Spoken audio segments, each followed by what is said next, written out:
Hey guys, today I'm going to be trying something a little different. I'm going to be roasting some of your home studio setups. Now this is just in jest, it's just for a bit of fun. So I'm a firm believer that it's not all about having the greatest gear in the world, the best sounding room.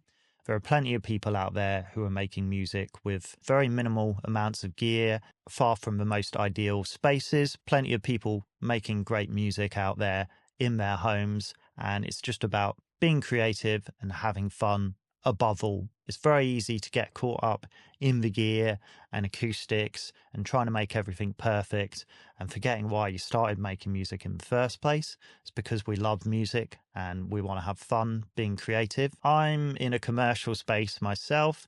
I rent a commercial space. I've been here a bit over a year now, I think, or getting close to a year. Here are some pictures of my studio. So this is my control room. It's a very small control room. The studio overall is very small. I've accumulated some nice bits over the years. This is my vocal booth, where I also have my upright piano and some of my guitar cabs.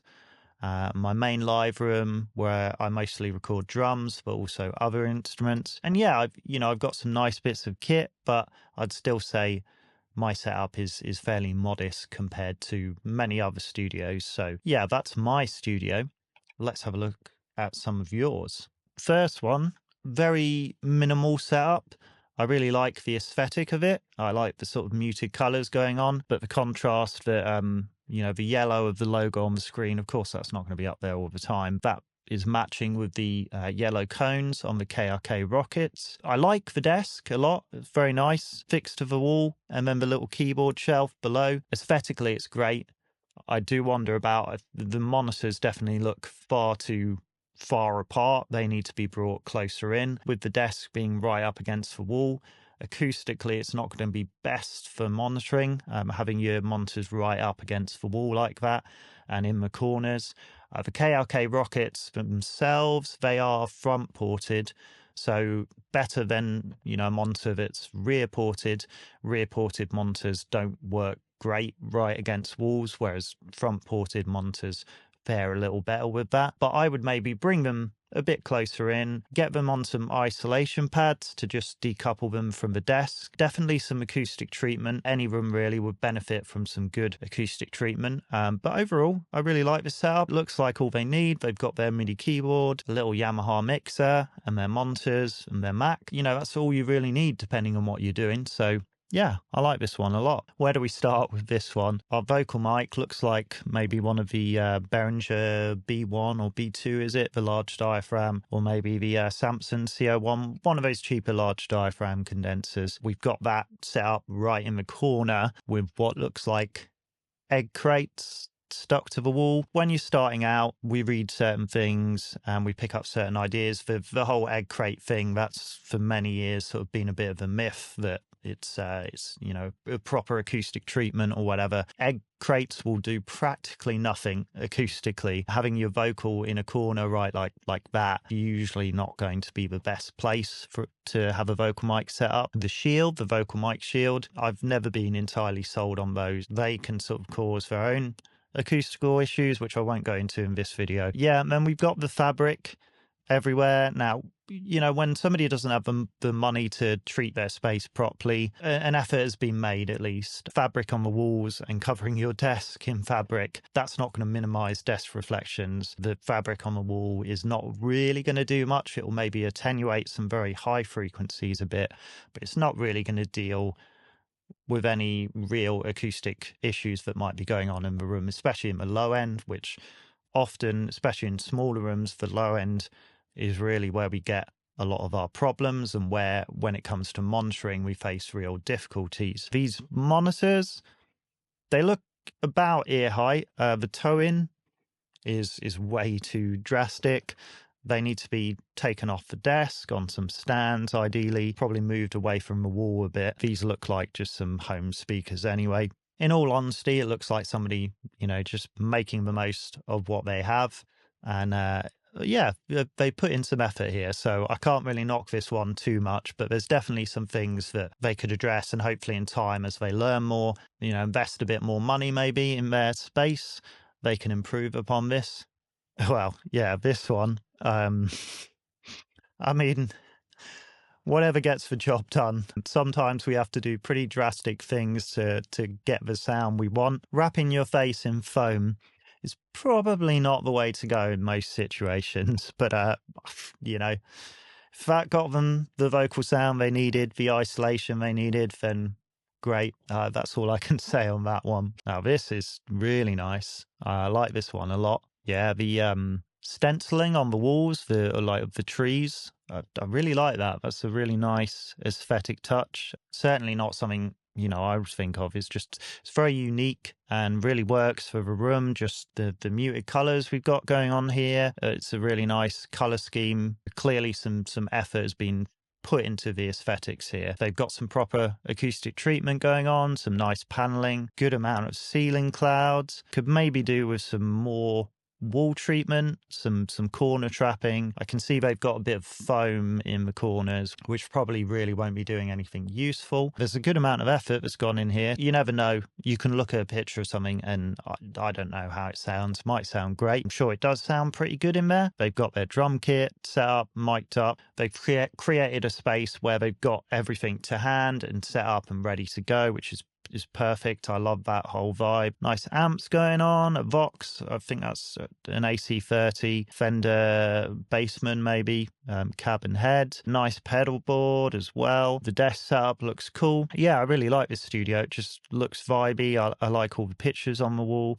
Just looks like a fun, creative space to be in. If you have a space that sounds perfect and you've got loads of great gear, but it doesn't feel inspiring when you walk into it and doesn't feel like somewhere where you want to be creative and make music, then, you know, it kind of defeats the purpose for me. Above all and else, like, I'd take vibe over having the perfect space. If you can have both, then amazing. But, you know, I'd take vibe over having the perfect spot generally. Now, it looks like this guy spent all his money on the studio and ran out of money for a shirt. They're sat really low. Well, I don't know whether the desk is really high or they're just sat really low. Either the desk needs to be lowered or they need to raise themselves up, get a higher chair or something, because they're sat way too low. Their monitors, like the tweeters, are going right above their head, which you don't want. Generally want your tweeters sort of in line with your ears, pretty much the spot, at least for me, I find, the spot between the tweeter and the speaker cone.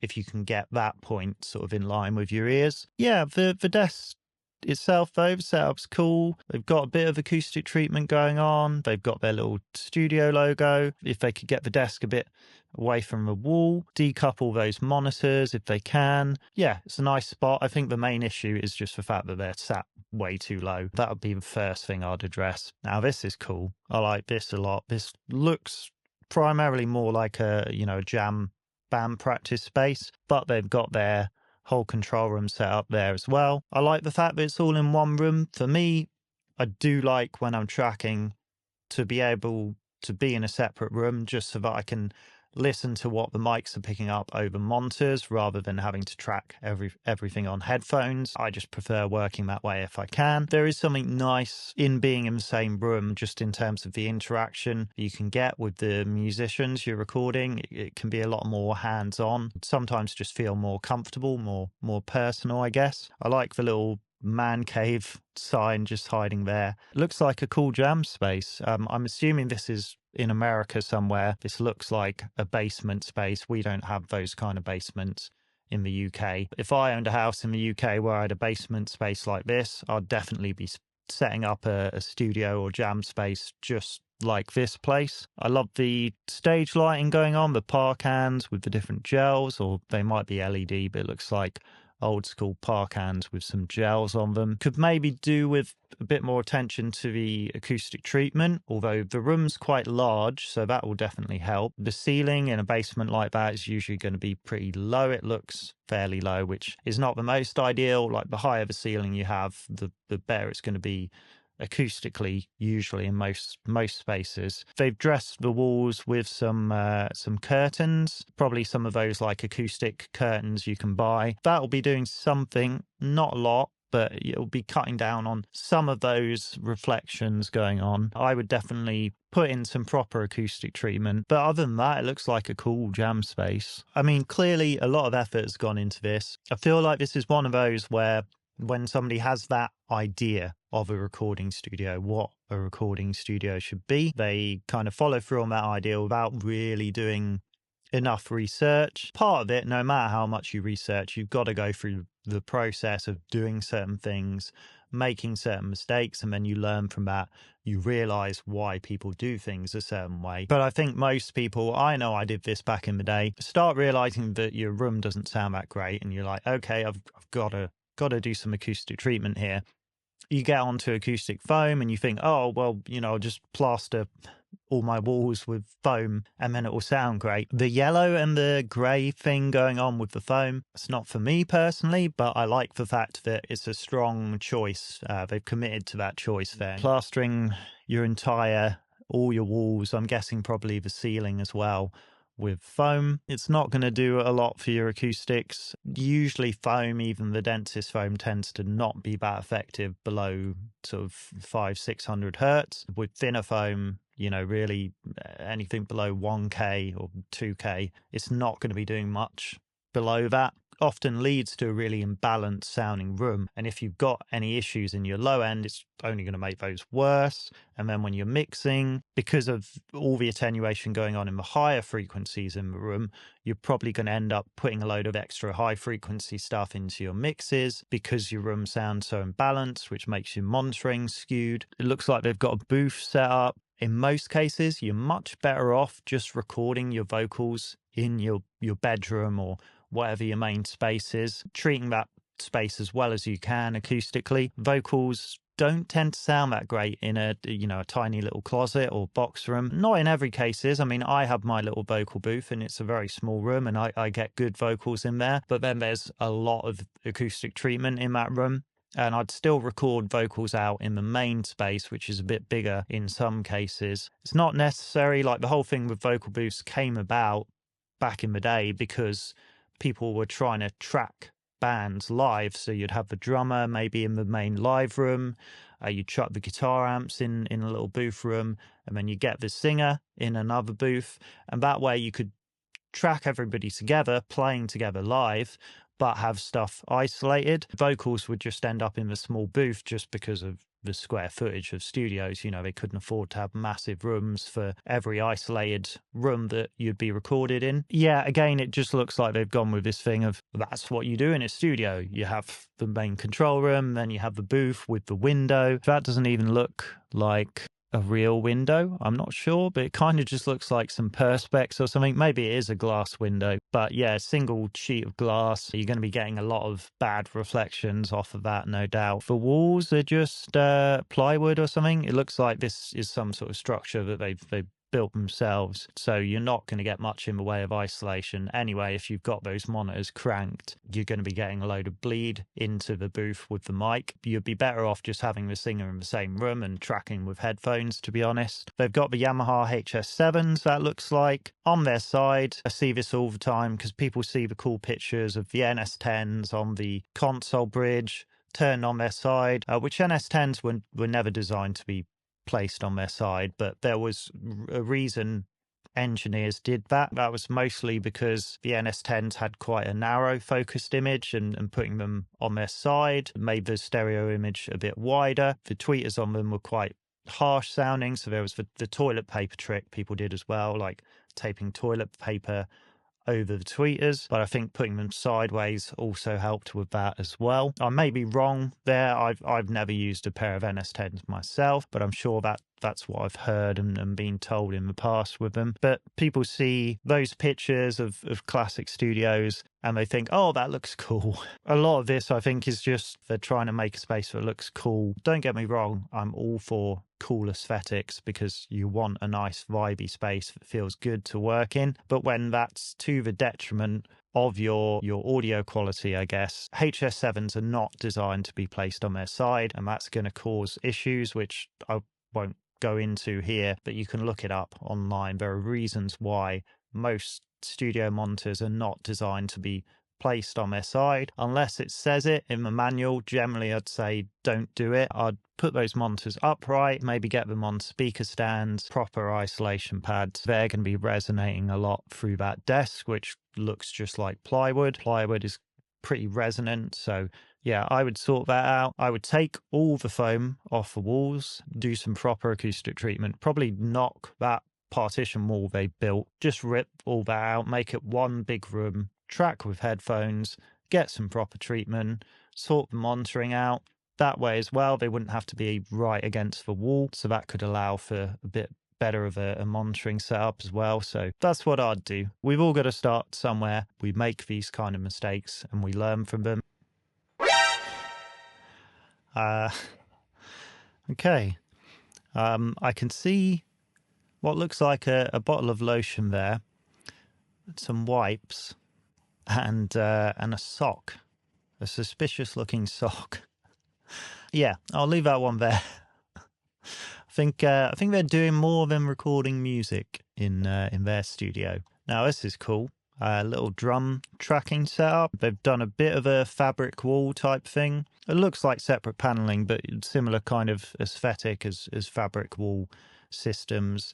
It looks fairly thin. The more density you get, the more effective it's going to be in absorbing the lower frequency stuff. You've got that low sloped ceiling. I'm guessing this might be like up in an attic somewhere. What looks like a bit of a diffuser that they built. Whether or not this sounds good, I don't know, but they've clearly gone into some effort to make this work well acoustically. It just looks like a cool little drum tracking setup. I like the neat little tie lines. So they've obviously got their control room set up in a separate room. In a small space like this, and I deal with this in my studio because I've got quite a small live room, it's difficult to get much in the way of room mics going on and like bigger drum sound. So I imagine this is like a fairly close, tight sounding kit setup. These lights that they've got going on just looks nice and cozy and warm and welcoming, and a place like you'd actually want to track drums, and probably sounds pretty good as well. So top marks for this one.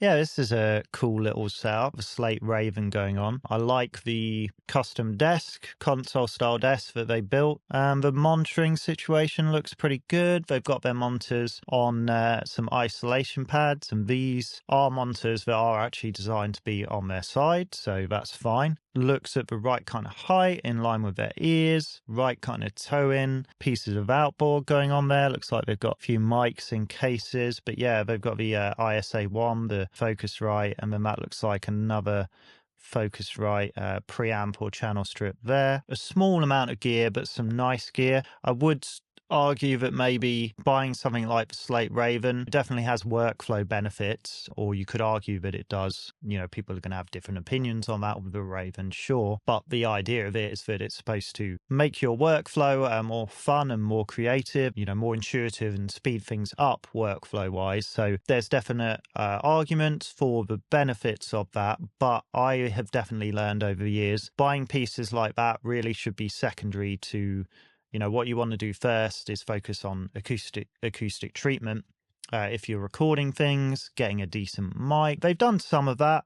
Looks like they've just got a Behringer or Samson large diaphragm condenser, but then, you know, they've got some nice preamps. Can't see what interface they have, and they've got some decent monitors as well. So definitely spent the money in the right places in some areas, but they've got all this foam on the wall. That won't be doing a whole lot. Looks like fairly thin foam as well. I would definitely have spent more money on some proper broadband absorption panels, some corner trapping, maybe get the Raven later on, get a nicer mic first, but you live and learn with these things. It's hard to tell in the picture, but maybe a bit of better lighting might be nice. What's that? I don't know what that writing is on whatever their computer's sat on. Clearly they've tried to do the whole vocal booth and control room setup. Again, this is clearly somebody, you know, who doesn't have much available means or money, and they're making the most of what they have. So I don't want to knock any setup like this too much. Effort has been made at acoustic treatment, but yeah, proper acoustic treatment, not having the whole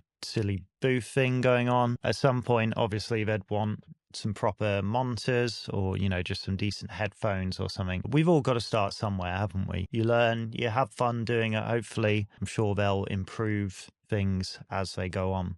Cool, so last one. This is cool. I like this one. Nice vibe. I like the all white thing going on with the white speakers and desk and walls, but also the accents with the blue LEDs. So around the TV screen, and then I'm not sure if that's a ceiling cloud or what it is, but the accent of blue LEDs overhead, that's a nice touch. I'm not quite sure what's going on with the having the two sets of the same monitors for Yamahas, having one on the desk and one wall mounted higher. My guess would be that this is a sitting and standing situation, or maybe for, you know, people sat at the back if they've got a couch at the back for clients. It seems a bit overkill to me to buy the same monitor twice. Like, if you were going to do a sitting and standing thing, why not just have a motorized standing desk or something? If you've got twice the amount of money to spend on buying the same monitors twice, why not just spend more on one better pair of monitors? Interesting choice there, but I don't completely agree with. Also, wall mounting monitors like that, it can be done and work in terms of accurate monitoring, but generally monitors are not designed to be wall mounted because you're going to get all sorts of resonances with the coupling to the walls. Those Yamahas are rear ported as well. Same for the ones sat on the desk. They really could do some isolation, be sat on some monitor pads, or just pull the desk forward a bit, or even have the monitors set maybe a little bit wider with some toe-in, sat on speaker stands, just so they're decoupled from the desk more. Same with the ones that are wall mounted as well. Both of them could do with a little bit of toe-in because they're sort of firing straight ahead. Normally you're going to want a little bit of toe-in in order to form like an equilateral triangle for accurate monitoring. You know, it's nice and simple, clean aesthetic, barely any cables in sight. Really nice cable management, nice choice guitars, and the Nord, and then their MIDI keyboard there. Looks like they've got a few pedals going on and stuff as well, but really just, you know, all they need for their setup clearly, and they've just made it nice and clean, gone for a nice aesthetic. So I'd rate this one quite highly. I think there are just a few things that need to be addressed, mainly in terms of the monitoring. And of course, again, here we've not got any acoustic treatment going on, but who knows, this might be something that this person is looking to add later on. Anyway, yeah, I hope you enjoyed my thoughts on all these home studios. I had fun doing this one. Let me know in the comments what you thought and if you'd like me to do more of these, because I can certainly do more. I enjoyed doing this one, as I say, so I'd certainly be up for doing more. Give this video a like if you enjoyed it. Subscribe to the channel if you're new here, and I will see you again in the next one.